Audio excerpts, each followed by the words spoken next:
Hop là, moi c'est Magali. Et je suis Leïla. On est amies, maman, femme, épouse, entrepreneuse. En fait, on est un peu tout à la fois.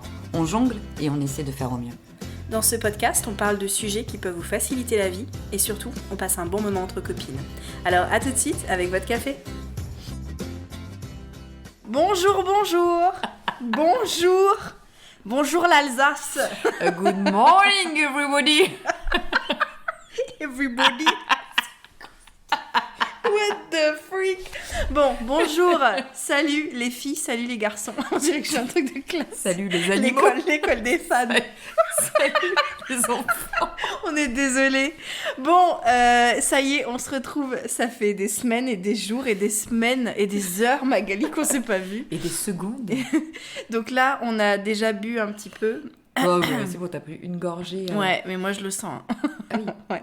Donc bonjour à toutes et à tous. On est ravis de vous retrouver. Ça fait un moment. On a une petite pause de 2 semaines. Hein. Exact. Comment on ça va? s'est fait des petites vacances en fait. Ouais, c'était bien le ski. Ouais, c'était génial. Franchement, ça m'a dépaysée. Ouais, ça fait du bien. J'ai décidé que j'allais parler doucement. Ouais, mais pourquoi pour tu Ivan, parles comme ça? Parce que, est-ce qu'il paraît, ma voix En fait, Magali, elle fait péter les. fait péter. Elle fait péter les trucs là, les décibels ou je sais pas quoi, et du coup, Ivan il est toujours obligé de baisser sa traque parce Voilà. qu'on a Donc, j'ai chacune. décidé de prendre ma voix douce pour tout ce podcast. Mais on t'entend pas? Non, je ne Alors, tiendrai pas. Moi, j'ai une anecdote justement en parlant de ta voix. Du coup, il y a 2 semaines, je suis allée à un baptême de ma filleule. Et Dans le du nord? coup, dans le nord de la France. Alors, il parle pas comme ça dans le nord, il parle pas comme ça. Et du coup, je suis allée dans ce baptême. Et j'étais toute seule, sans enfant, sans Ivan, parce que du coup, il est resté à la maison. Et en fait, j'ai croisé 4 personnes qui m'ont parlé, sur 20 quand même, qui m'ont parlé du podcast et de ton rire. Magali. Je te jure.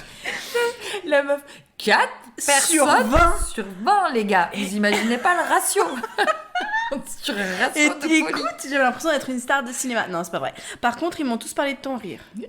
Je tiens à vous dire que hier, elle m'a quand même dit, oui, alors attends, on m'a dit qu'on manquait aux gens pour le podcast. Et je dis, Ouais, Leïla, c'est vrai. combien de personnes t'ont dit ça? 2. Non, mais attends, il y a quand même. Je pense il y a une personne qui m'a dit. Moi, le mardi matin, Anaëlle, je pense à C'est toi. pas mardi? Si, parce que c'est lundi qui Ah. sort, mais le mardi, Ah elle, oui. elle fait ses trucs d'infirmière, là, ses routes ou je sais pas quoi. Et du coup, elle a dit, le mardi, vous êtes mon rendez-vous du mardi matin. Et si ça, c'est pas la classe. Grave. J'avoue que oui, ça me fait plaisir Voilà. de l'entendre. Moi aussi, je suis mon rendez-vous à moi toute seule le matin. Et ce matin, je cherchais un podcast à écouter. Alors, je ne vous ai pas écouté, parce qu'il ne faut pas exagérer. Mais je cherchais un podcast à écouter. Et je me disais, c'est vrai que... En fait, tu as besoin d'un truc léger le matin, pas un truc intense, tu vois. Donc voilà, c'est pour ça Genre qu'on les existe. infos. Si vous voulez, on vous fait les infos. Hein. Ça va être la météo. Bref, donc on est super content de vous retrouver. Ça fait plaisir. Vous nous avez manqué. On espère qu'on vous a manqué. Beaucoup, beaucoup. Ça fait un peu influenceuse. Genre, les influenceuses, elles connaissent pas du tout leur communauté, mais vous nous avez manqué. Mais si, Je moi, vous aime. ça m'a manqué Je vous de aime, vous vraiment. parler. Et Ah, du coup, voilà. aujourd'hui... De me parler à moi, en fait, parce que c'est à moi que tu parles. Ça fait 4 fois qu'elle rit, hein. Ça c'est cadeau, c'est pour combler les 2 semaines d'absence.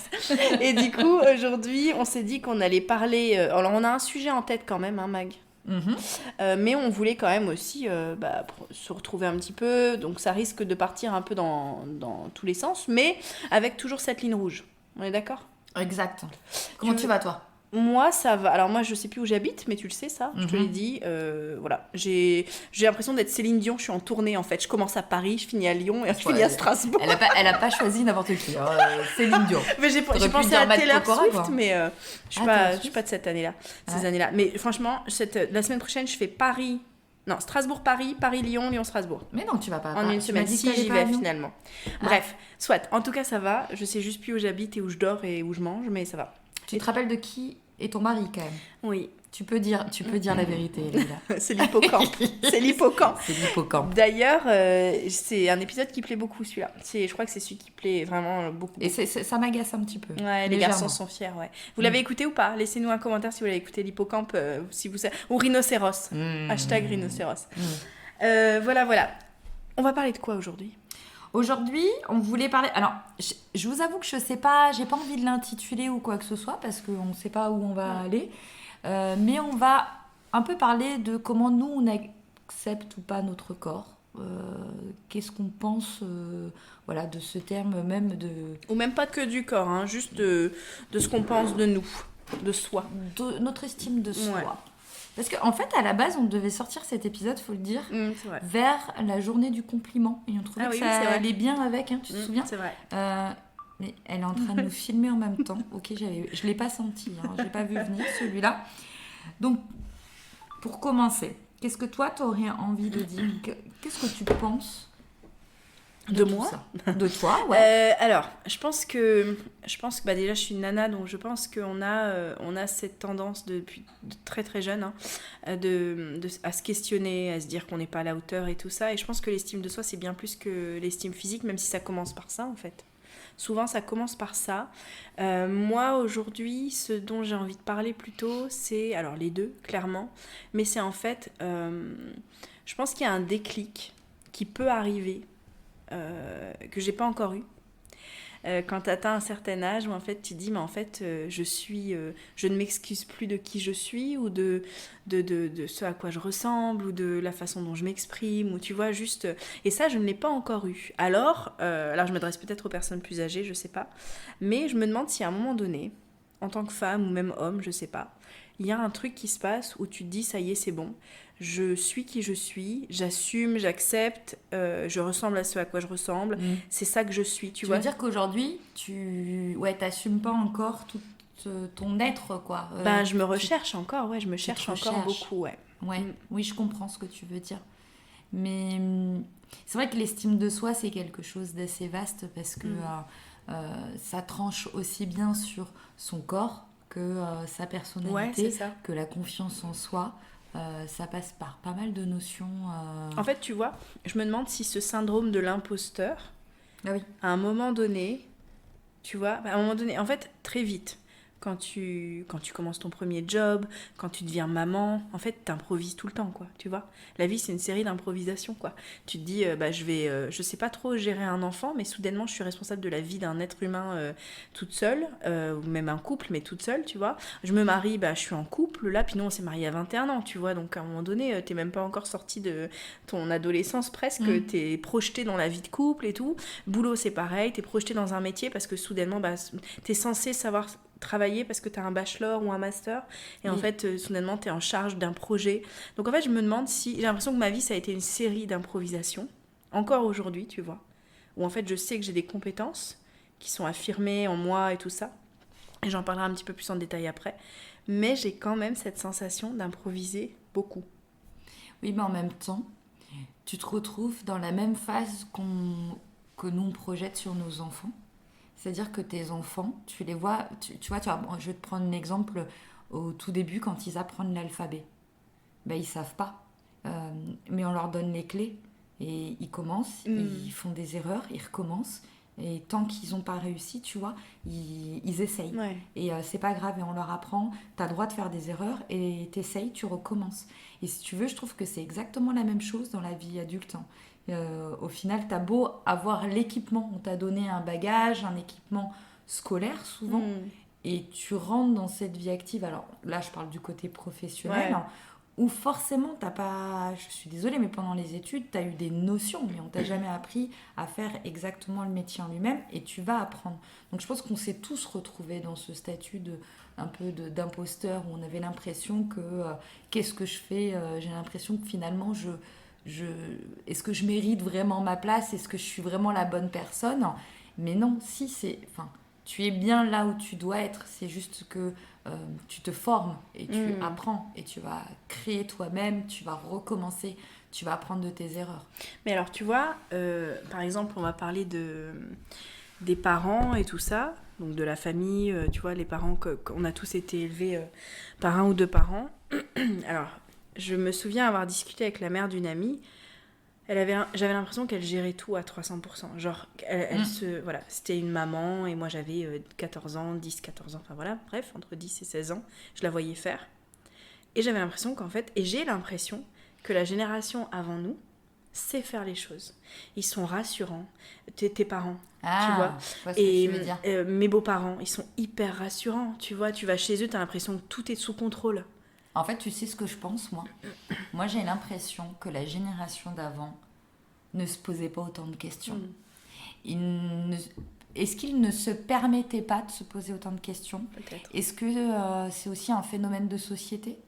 Où aujourd'hui, on pense, je pense, beaucoup plus à notre bien-être, à notre épanouissement. Mm, À l'époque, alors je vais prendre même avant hein, mes parents, mais je veux dire, voilà, il fallait gagner de l'argent, l'homme allait travailler, la maman, elle s'occupait souvent de ses enfants. Si tu veux, c'était En fait, acté, ouais. C'était pas questionné, en fait. c'était pas Mm, questionné, tu naissais comme mm, ça et tu traversais un petit peu mm. la vie qu'on t'avait donnée, en fait. On te mettait dans une voie et aujourd'hui, on est une génération, et d'autant plus, je pense, nos enfants, ça sera encore pire, où on se questionne, où on veut s'épanouir encore plus. Donc du coup, je pense que c'est vraiment cette notion, en fait, Oui. où finalement, c'est vrai qu'il y a des moments où moi, j'ai l'impression que des fois, je gère moins bien que ce qu'ont pu gérer nos aînés. Ouais. Mais au final, Ouais. c'est juste que, en fait, je pense qu'ils se posaient pas la question Mm. autant que nous. Et je pense aussi que on ne leur posait peut-être pas la question, Mm. parce que du coup, quand j'ai parlé à la mère de mon amie, elle m'a dit, la plupart du temps, je savais pas ce que je faisais, mais il fallait bien le faire. Donc en fait, et nous on le fait ça, mais on se questionne. Moi je me questionne énormément. Je me questionne sur l'environnement dans lequel j'évolue, et ça c'est des questions que je me posais pas avant. On parle d'estime de soi, ça veut dire plein de choses. Aujourd'hui, je choisis de m'entourer que de gens qui sont bons pour cette estime de moi, pas qui me Ah oui, flattent parce que oui, c'est pas oui, le but, oui. mais qui, tu sens que l'ADN, elle est bonne pour toi, c'est Elle est pas toxique, sereine, c'est elle pas. est... Oui, oui, oui. Et du coup, ça, c'est ce que je fais pour juste établir un environnement et tout ça. Et je me pose ces questions-là. Je pense vraiment pas que ma mère se posait ces questions-là. Je pense pas Non. que nos parents. Et je me dis, est-ce qu'aujourd'hui, c'est plus compliqué parce qu'on se permet de tout questionner, tout, tu vois, tous les choix qu'on fait. Est-ce qu'il doit dormir dans mon lit ou dans ma chambre? Est-ce qu'il doit dormir, tu vois, le bébé quand tu Mais l'as. Enfin, c'est. est-ce que tu crois pas qu'il y a aussi ce phénomène, ça là-dessus?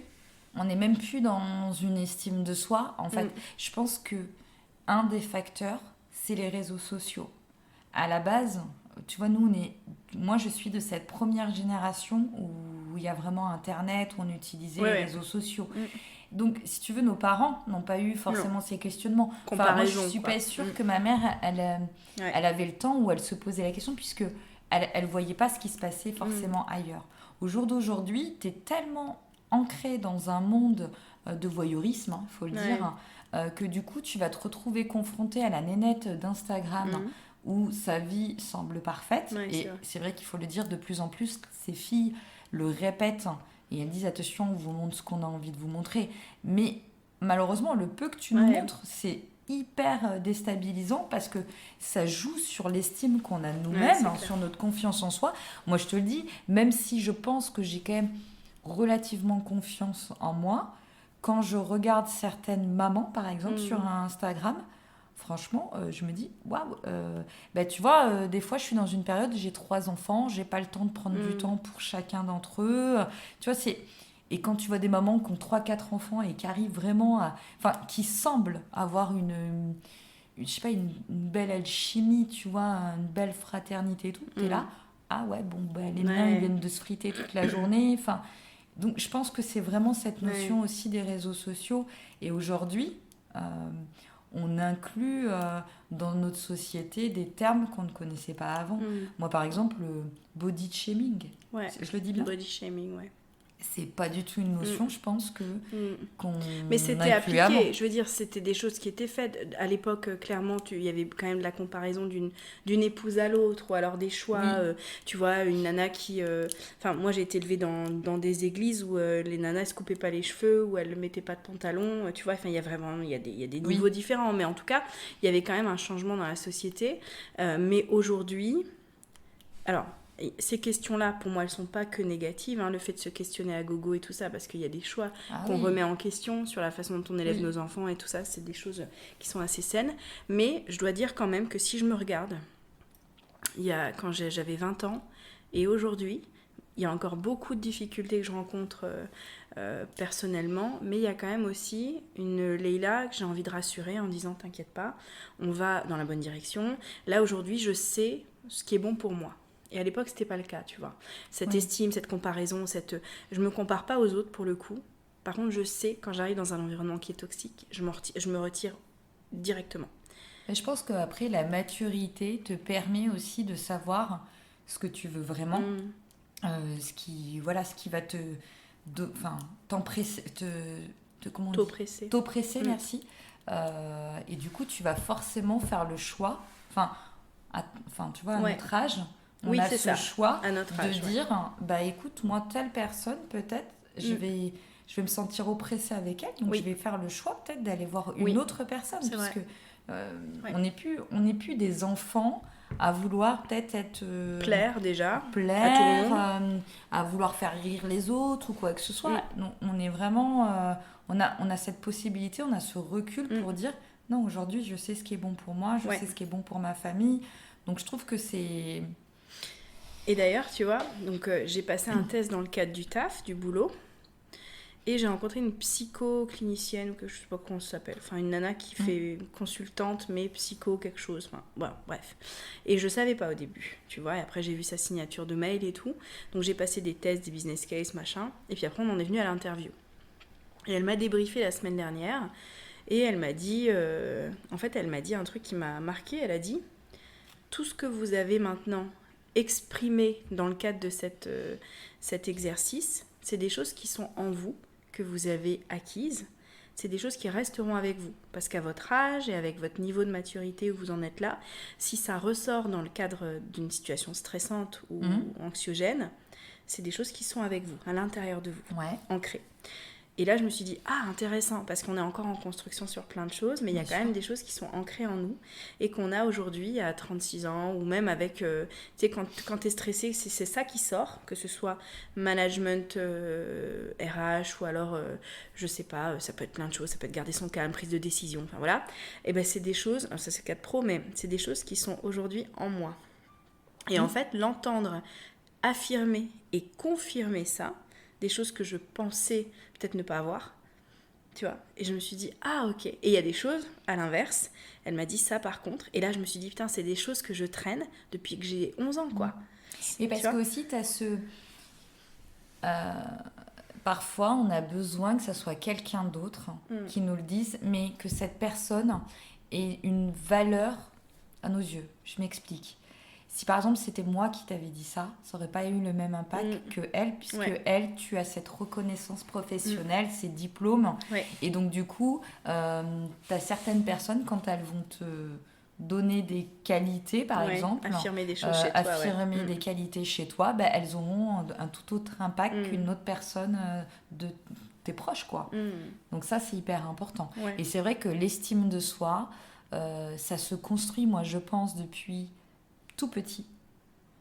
Et moi, s'il y a bien une chose que j'ai appris dans mon ancien métier, dans l'éducation nationale, c'était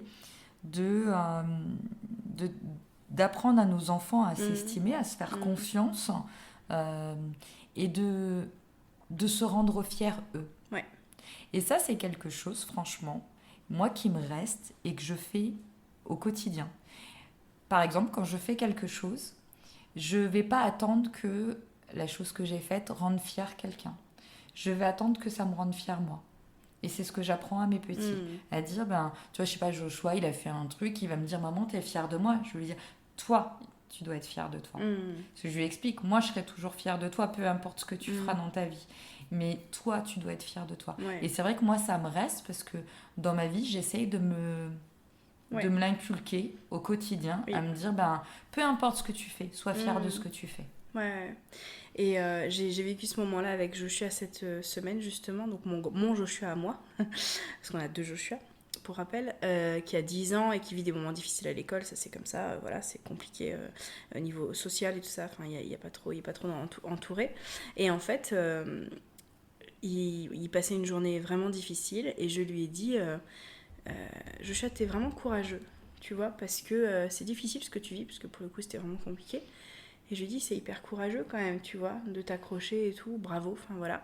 Et il m'a regardé, il a pleuré. Et je me suis dit, oh, tu sais, ça l'a ému parce qu'en fait, je pense pas qu'il se dise qu'il est courageux, je pense qu'il se dit qu'il est nul, tu vois, quand il vit. Je pense que t'as mis le mot qu'il avait besoin d'entendre. Ouais, Mais du coup, se réaliser que moi, je porte encore, et on porte tous des blessures de l'enfance. À fond. Ça fait partie de la vie, c'est comme ça, et nos enfants, ils porteront des choses. C'est comme ça, tu vois, on fait de notre mieux, et voilà. Et nos parents faisaient leur mieux, etc. Mais savoir que ces choses-là, en fait, tu les portes dans le cadre pro aussi. Mais tout le temps. Perso, tu les pro, enfin, tout le temps. C'est quand même intense. Donc, quand elle m'a dit ça a affirmé des choses en moi. Et j'étais dans un mood assez down, là, ces dernières semaines. Et quand elle m'a dit ça, je me suis dit, ah, en fait, cette estime de moi, c'est comme si elle validait les choses. Alors, je devrais pas avoir besoin que quelqu'un valide. Ça, ce serait dans le meilleur des mondes, mais c'était le cas. Et par contre, quand elle m'a dit axe d'amélioration, c'est ces choses-là, ça a piqué vraiment là où je savais, en fait, qu'il fallait que je m'améliore. Et je me suis dit, en fait, il n'y a pas un moment où tu te dis, ça y est, j'y suis arrivée, quoi. Non, mais parce qu'après, oui, mais ça veut dire quoi y arriver? Ça veut dire que tu toucherais ta perfection. Tu vois ce que je veux dire?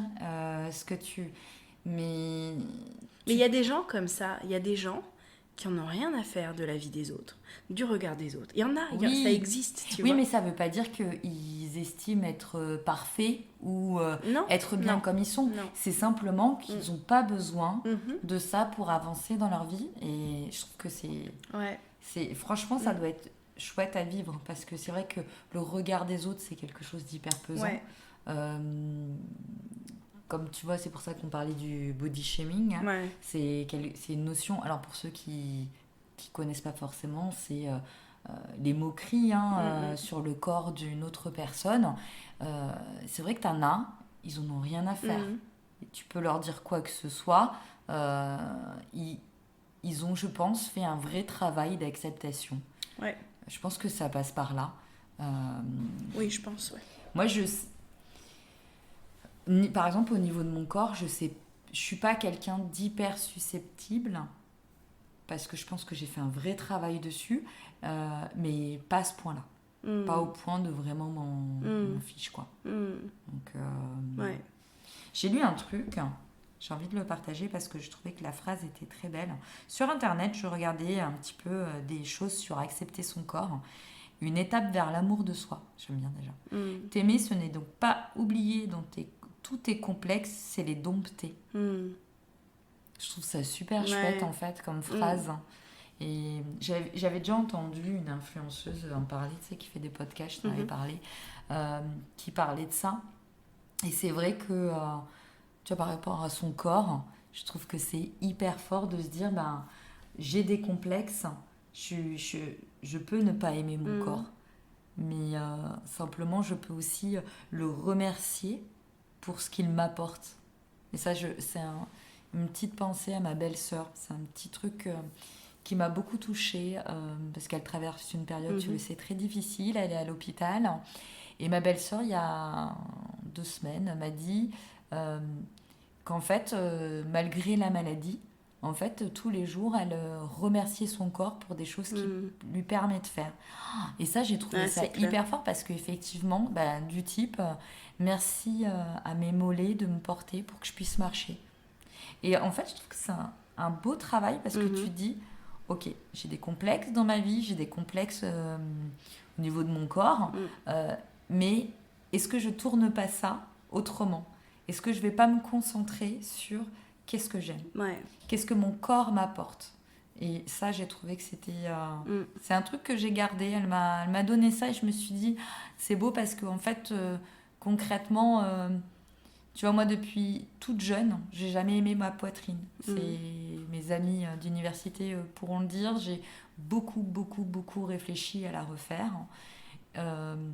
Et j'ai pas voulu le faire parce que je me suis dit, avant d'entamer une chirurgie esthétique, tu dois accepter ton corps comme il est. Et à partir du moment où tu l'auras accepté comme ça, tu pourras prendre ce choix de le faire ou pas. Et comme je l'ai vraiment accepté, je me suis dit que non, je ne passerai pas ce cap. Mais aujourd'hui, tu vois, ça me donne une autre vision à me dire, remercie ta poitrine pour ce qu'elle t'a permis. Elle t'a permis d'allaiter tes enfants, elle est en bonne santé, parce qu'avec tout ce qu'on voit, Ouais, c'est clair. elle est en bonne santé. Et en fait, tu vois, tu le traduis en fait différemment. Ouais, c'est Tu vrai. vois, ce côté...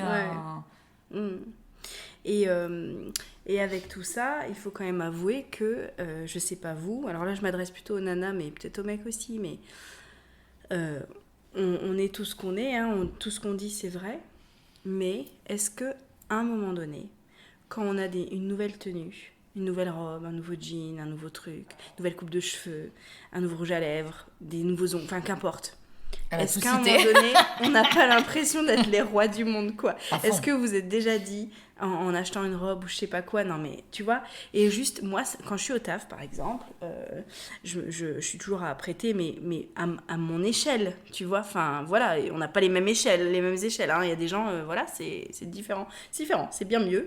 Et en fait, je me souviens une fois, j'étais assise à un déjeuner avec des collègues, et il y a une nana, donc une collègue avec qui je bosse depuis toujours, qui dit mais de toute façon Leïla, toi t'es toujours bien apprêtée quoi, jusqu'au bout des ongles. Et j'étais là, moi j'en ai pas du tout cette sensation, je sais pas si vous vous rendez compte quoi. Ouais. Magali elle m'a déjà vu, hein. Moi je suis chez moi, je ressemble à un chien mouillé, hein. Faut le dire, on est en pyjama. On est en pyjama, ouais. Voilà. On a quand même un soutien-gorge, donc voilà. c'est déjà une victoire. C'est la victoire. Mais moi je ressemble à un chien mouillé à la maison, enfin vraiment, hein. Et à tel point que quand je me coiffe ou je sais pas quoi, les enfants ils disent tu vas où? En fait, nulle part. Je vais Je me suis juste lavé les cheveux. Voilà. Et donc du coup, elle m'a dit ça et je me suis dit c'est drôle, l'estime que les autres ont de toi, c'est tellement différent. Souvent c'est des kilomètres de ce que toi tu penses de toi. En fait, ils ont une perception complètement différente de... Ouais. Mais parce que tu t'en rends pas compte, mais c'est vrai que si c'est une personne que tu vois que dans le contexte professionnel, où justement tu fais hyper attention, tu vois, d'être toujours bien apprêtée et tout, ben c'est complètement différent. Oui, alors moi, Leïla, je la vois dans des contextes différents, donc je vais pas lui dire qu'elle est toujours bien apprêtée. Big up à mon époux, parce que du coup, la première chose que je fais quand j'entre à la maison, c'est enlever mon soutien-gorge, et pas pour faire des folies, hein, juste pour enlever mon soutien-gorge. Ça. Je n'en peux plus. Donc oui, mais c'est vrai que c'est toujours appréciable. C'est appréciable d'entendre des choses positives, tu vois. Du coup, je pense que la conclusion, je pense que le message c'est ça, c'est qu'il y a un travail quand même à fournir. Il y a un travail à fournir de chacun, chacune pour envoyer un beau message à l'univers et puis à soi-même, clairement, d'estime de soi et puis d'apprendre à aimer et s'entourer comme il faut et puis se mettre dans des environnements aussi qui sont sains, qui te font du bien. Et à côté de ça, s'il faut aller s'acheter une petite robe sympa, une petite nouvelle paire de chaussures, une nouvelle coupe de cheveux, un truc qui te fait juste kiffer, why not? Ah bah ça, on est d'accord. On est d'accord qu'il faut juste s'écouter. Il y a des périodes où tu peux, par exemple, te faire plaisir, il y a des périodes où tu ne peux pas parce que tu seras pas bien, tu seras pas à l'aise dans les vêtements, tu n'auras pas envie, bah tu le fais pas. Voilà, et petite pensée quand même pour les mamans qui sont mamans de jeunes enfants, parce que moi, pendant 4 ans, j'étais... alors je n'étais même plus un chien mouillé, je crois que je vivais dans une cave, je ne sais plus. Et en fait, quand on est rentré donc d'Angleterre, on commençait à avoir une vie sociale et tout ça, donc je commençais à sortir un peu de ma cave. Et je me souviens m'être dit, en fait c'est ça la vie, c'est, tu vois, tu te laves quoi. La meuf. J'ai peur les gars des fois avec elle. Je fais peur. Je me douchais avec un bébé dans un transat. Enfin, c'était bref l'enfer, quoi. Tu te douches déjà, voilà. Mais tu peux quand même te doucher avec un bébé. Mais arrêtez. C'est comme les gens qui me disent qu'ils peuvent pas manger. Moi, j'ai fait tous mes repas. Non, mais toi, tes bébés, on en parle ou pas? Voilà. Quoi? Ok. Mes bébés, quoi? Non, mais toi, ta fille, on en parle ou pas? Elle la pose, elle dort, quoi? What in the world? Moi, j'ai jamais eu ça. Mais c'est Finex, ma petite. C'est fini? Mais elle dort avec sa tati. Moi, avec moi, mais je peux me gratter qu'elle dort. Ah. Quand elle est née, Héloïse, ou même un peu après, hein, Mag, on est allé chez eux pour jouer aux jeux de société et tout, et je lui dis, je vais la bercer. Elle dit, non mais pas du tout, tu la berces pas du tout, tu la poses. J'étais là. Ah oui, non, c'est interdit ça, d'habituer les enfants à être bercés alors qu'ils en ont pas besoin. Mais il y en a qui n'ont pas le choix. Non mais toi, mais moi ils en avaient pas besoin. Donc... Moi j'avais jamais réussi. Ça veut pas dire que je leur faisais pas des câlins. Mais c'était très dur à cette époque-là de penser à l'estime de soi, de penser tout court déjà. pas se mentir. Oui, de penser. Et surtout quand tu viens d'accoucher et que tu ressembles à rien et que tu as une nana qui arrive, jeune mariée, on avait des potes, certains les connaissent, Lauriane par exemple, ma belle-sœur les connaissent. J'avais des voisins, elle s'appelait Brittany. Elle était canadienne et elle venait de se marier. Elle était mariée avec Christopher et elle était mais trop belle quoi. Et moi j'étais enceinte pendant à peu près 27 mois. Je ne sais même plus, je savais même plus où j'habitais. Voilà, Ivan, il fallait pas qu'il m'approche, sinon je sortais les griffes, enfin, c'était l'enfer. Et elle était toujours jeune mariée, elle faisait des commandes à sauce, et je me souviendrai toute ma vie. Elle commandait 5 fois la même robe pour être sûre d'avoir la bonne taille, là-dessus. Elle faisait des commandes à 2000 balles tout. Et voilà. Et ils faisaient l'amour tout le temps, comme des lapins. Tu vois, ils étaient jeunes mariés, machin. Jeunes mariés, c'était différent. Et moi, j'étais, je te dis, enceinte, au moins 27 mois d'affilée, j'ai été enceinte. Et moi, je suis en train de dire oui, mais non, c'est pas possible. Je me souviens quand j'ai accouché de Jonah, le deuxième, ils sont venus me voir et ils ont dit, elle était trop belle. Elle était trop belle, Brittany. Elle avait une petite robe d'été, parce que c'était l'été, en mai. Elle avait des petites sandales, les cheveux, les boucles. Elle avait passé sans doute 1 heure à faire ses cheveux et tout. Et moi, j'étais là, mais moi, je ressemblais à... Moi, je crois que je portais un tablier et rien d'autre, je suppose. Je ne sais plus, je ne sais même plus ce que je portais, c'était dégueulasse. Et j'ai dû allaiter devant... Enfin, pas devant eux, mais j'ai dû allaiter et tout. Je marchais, les gars... Tu sais, quand tu viens d'accoucher et que tu portes des couches, parce que voilà... Puis t'as l'autre qui arrive avec sa petite robe jaune, la fleurie et tout. Bref, l'estime de soi... C'était hyper compliqué. Et quand je suis sortie de cette période-là, j'ai recommencé un peu à apprivoiser qui j'étais, parce que ton corps, il change en plus quand t'es une femme. Donc voilà, qui j'étais, et encore, je suis encore en train d'essayer d'apprivoiser qui je suis dans cette saison-là. Et je pense qu'il y aura une autre saison après. Enfin, c'est... Oui, non, mais de toute façon, il y a une autre... je pense qu'il y a une évolution aussi en tant que... Tu vois, de l'image que tu te reflètes à toi-même, mais de l'image que tu as envie de refléter aussi à tes enfants, de l'image que tu veux refléter à ton mari. Mais c'est vrai que l'essentiel déjà, je pense, c'est d'apprendre à s'aimer vraiment et de se dire, ok, bah, dompte un petit peu toutes les choses que tu n'aimes pas forcément chez toi et te dire, est-ce que c'est vraiment essentiel? Par exemple, j'ai peut-être des vergetures là ou là, mais est-ce que c'est essentiel de focaliser là-dessus? Pense à ce que ton corps t'apporte au quotidien et te permet de faire. Ça, je te jure, je reste vraiment fixée sur ce qu'elle m'a dit parce que j'ai trouvé ça génial de me dire, bah, tu sais, dans les moments de mou où tu te dis... ouais, bah je sais pas, j'ai des kilos en trop ou j'aime pas mes cheveux. C'est ce que t'es le cas tout à l'heure de ce que j'ai dit. Voilà, j'aime pas forcément ma tête aujourd'hui, j'ai des rides, j'ai ci. Voilà. Ben, dis-toi, qu'est-ce qui te permet de faire ton corps? Putain, il me permet de faire tellement de choses dans ma vie que, en fait, ben, je le remercie. Et puis on est bien, on est là, on est en bonne santé.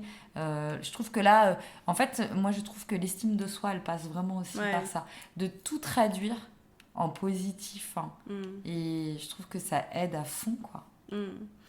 Et puis le travail aussi mental aussi, de se dire bah voilà, je suis qui je suis et j'accepte d'être peut-être plus sensible que d'autres. C'est quoi, on va se regarder dans un miroir, on va dire je suis belle, je suis forte, je suis courageuse. En fait on va vous faire un podcast où on va vous flatter. L'ASMR. C'est quoi ce rire? Bref, on dirait qu'on se fouette. Enfin voilà. Je veux dire, ça part toujours. L'ASMR pour moi, ça part toujours en cacahuète. Hein. Et tu sais qu'il y a des gens sur Instagram qui mangent des bonbons et des trucs comme ça en ASMR, mais genre c'est dégueulasse. Enfin bref, ça c'est une conversation qu'on aura après. On va finir notre boisson et on va papoter. Voilà, on espère que ça vous a un peu aidé quand même. Enfin en tout cas, si ça vous a pas aidé, que ça vous a donné de quoi réflexionner. Ça se dit ça? Réflexionner? Ouais, je sais pas, je suis en train de me demander si t'es pas en train d'inventer un mot, mais je suis ok. Je suis ok avec ça. C'est un sujet qu'on pourra peut-être réaborder sur d'autres formes. Je trouve que c'est un sujet tellement vaste qu'on peut le travailler sous plusieurs formes. N'hésitez pas à nous faire des retours, si vous voulez parler de choses différentes ou qui complètent, nous donner des expériences, nous donner des tips aussi. Je trouve ça chouette pour avoir des tips. Et on va faire un appel au sujet aussi, qui vous plairait d'aborder. Un appel au don. Ça, c'est un nouveau rire, ça. Mais t'as combien de rires? C'est quoi ce truc? C'est quoi ce rire? Un appel au don. Ça, c'est le rire d'appel au don. Non, un appel au sujet sur Instagram. Alors, donnez-nous 1 €. Ah, ça fait 34 minutes, chouchou. Il faut qu'on avance. Et bien, on va vous laisser. Et puis, on se revoit, on espère la semaine prochaine, parce que là, il faut qu'on reprenne vraiment un ça y est, rythme. c'est parti. C'est un peu compliqué de reprendre après les vacances et tout. Ouais. On espère qu'on a toujours gardé enfin, que ça vous plaît quand même. J'espère qu'il n'y aura pas 2 écoutes, Ouais. voilà. Et on vous embrasse très fort et on vous dit à très vite. Et n'hésitez pas à parler de nous autour de vous. Ciao, ciao. Ciao, ciao. Si tu as aimé notre podcast, n'hésite pas à nous inscrire sur notre chaîne.